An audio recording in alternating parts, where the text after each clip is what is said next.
জান্নাত অত সহজ না। তুমি চাইলেই কবরে যেয়ে পাবে, হ্যাঁ, এত সহজ না। তুমি মনে করো যে সারা জীবন আল্লাহর ইবাদত করলে না, কিছু করলে না, তুমি জান্নাত পেয়ে যাবা, মুখ দিয়ে কলি হইলো। কবরে 3টে প্রশ্ন আছে। 1 নম্বর প্রশ্ন হলো তোমার রব কে? আল্লাহ। তোমার দিন কে? ইসলাম।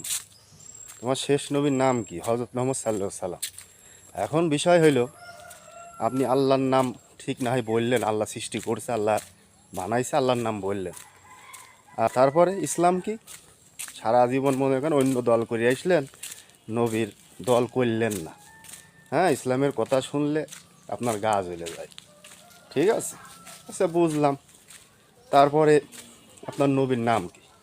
কোনো দিন নবীদের ভালোবাসেননি, নবীদের এইটুকু সুন্নতটুকু রাখেননি, নবীদের আশেকিন হয়ে গেছে। আসেন কবরে,